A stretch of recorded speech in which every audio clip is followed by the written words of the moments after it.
जिद्दी, ढीठ, जुबान के कड़वे लोग जो कभी आपसे सीधे मुंह बात नहीं करते, वो महबूब जो बात बात पर आपकी इज्जत खराब कर देता हो। अमल उन सख्त, बदतमीज और अकड़ू इंसानों के लिए है कि जिससे कोई उम्मीद नहीं की जा सकती कि वो कभी आपसे सीधे मुंह बात भी करेगा, क्योंकि उसने आपकी बेइज्जती करने में हर लाइन क्रॉस कर दी है। लेकिन अब वही इंसान आपसे मोहब्बत और आपकी इज्जत भी करेगा, क्योंकि अब उनका इलाज होने का वक्त आ चुका है। अस्सलामु अलैकुम वरहमतुल्लाहि वबरकातुहू। दुआ करता हूँ कि अल्लाह आपकी आंखों में कभी गम के आंसू न दे और आप हमेशा खुश खुर्रम रहें।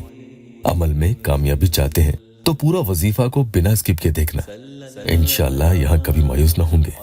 हर अमल करके आप थक गए हैं, काफी महीनों से परेशान हैं, न जाने रुकावटें हैं कि बंदिश है। क्या मुसीबत है जिसकी वजह से उस पर रत्ती भर भी किसी अमल का असर नहीं हो रहा है। आप सोच रहे हैं कि मैं भी अमल बिल्कुल सही पढ़ रही हूँ, लेकिन कुछ बात नहीं बन रही। दिन निकल रहे हैं, परेशानियां और मुसीबतें बढ़ती जा रही हैं। खुद की हालत बद से बदतर हो चुकी है। आपकी वजह से और भी लोग घर में दुखी हो रहे हैं। जब भी इस तरह का अलम आपका बन गया हो तो इस अमल को एक बार जरूर आजमा कर देखना। आजमाने का मतलब यहाँ ट्राई करने से होता है। सब्र जरूर रखना और शिकायत कभी न करना, इससे अमल में तासीर पैदा होती है और ऐसे लोग हमेशा कामयाब हो जाते हैं, जैसे हमारी ये प्यारी बहन हुई। अल्लाह इनकी तरह आपकी भी हर जायज हाजत पूरी कर दे। वो लिखती हैं कि अस्सलाम वालेकुम हजरत, अल्लाह का लाख लाख शुक्र, एहसान अजीम है और आपका बहुत बहुत शुक्रिया। मैंने आपसे अपॉइंटमेंट लेकर जो वजीफा स्टार्ट किया था उसमें फायदा नजर आया। दुआ करें हजरत, कुछ मसले और बाकी हैं, अल्लाह ताला उससे भी हल फरमा दे। बहन के लिए अमल किया था, अल्लाह उन्हें कामयाबी अता फरमाए। आज का अमल आप रात को सोने से पहले पढ़ें तो ज्यादा अच्छा है, लेकिन ये ध्यान रखना कि अगर आप यहाँ नए आए हैं तो चैनल को सब्सक्राइब जरूर कीजिएगा। किसी भी दिन अमल शुरू कर सकते हैं, लेटे लेटे बिस्तर पर भी पढ़ लें, कोई दिक्कत नहीं है। लेकिन ध्यान रखना कि बिस्तर आपके पाक साफ हो। ये अमल आपको 21 डेज यानी 21 दिन बिला नागा पढ़ना है।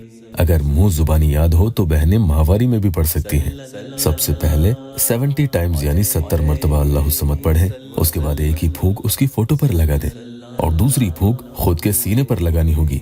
ये ध्यान रखना। इस अमल के बारे में आपको किसी को नहीं बताना है कि आप ऐसा कोई अमल किसी खास मकसद के लिए, किसी इंसान की नफरत को मोहब्बत में बदलने के लिए पढ़ रहे हैं। इस अमल की खास बात यही है कि आपको इंशाअल्लाह गैब के जरिए मदद पहुंचेगी और आपके लिए हर काम आसान हो जाएगा। और यहाँ जिस मकसद के लिए आप अमल पढ़ेंगे, मसलन उस शख्स के रवैये के लिए, तो उसमें देखना कैसे तब्दीली आती है।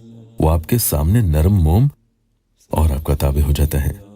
सारा जहर उसके अंदर से आपके लिए निकल जाएगा और वो खुलूस और मिठास से आपके सामने पेश आने लगेगा। जायज मकसद के लिए आप अमल करेंगे, इसलिए इसे 21 दिन पूरा करना होगा।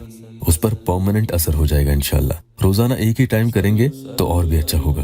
अमल के पहले या बाद में 5 या 10 या जितना भी हस्ब तौफीक सदका आप दे सकते हैं तो जरूर दें और अपने हाथों से दिया करें। हो सकता है कि अमल पढ़कर सोने के बाद आपको उसी शख्स के बारे में कोई ख्वाब नजर आ जाए। ये ख्वाब आपका अच्छा भी हो सकता है या बुरा भी। अगर बुरा ख्वाब आए तो आपको घबराना नहीं है, ख्वाब के बारे में किसी को मत बताना। अल्लाहु समद पढ़ने के बाद आपको 70 ही मरतबा सूरह फातिहा की ये आयत मुबारका इय्याका नअबुदु व इय्याका नस्तईन पढ़ लेना है और तीसरी फूंक भी सामने वाले शख्स की फोटो पर लगा देनी है और चौथी फूंक खुद के सीने पर लगानी होगी। यहाँ तक आपको पूरा अमल समझ में आ गया है। अब आप 21 टाइम्स यानी 21 मरतबा अल्लाहुम्मा या मुगीसु अगिस्नी ये पढ़कर अपने मकसद के लिए दुआ करें और सोचें। अमल के बाद किसी से बातचीत नहीं करनी है। इंशाअल्लाह बहुत जल्द आप देखेंगे उस शख्स के रवैये में आपके लिए बदलाव खुद ब खुद आने लगेगा। उसके बोलने का और आपके सामने पेश आने का तरीका, हाव भाव ही बदल जाएंगे। अल्लाह आपकी हर जायज़ दिली ख्वाहिशात पूरी कर दे। वीडियो को लाइक और अपनों से शेयर जरूर कीजिएगा। अल्लाह आपको जज़ा दे।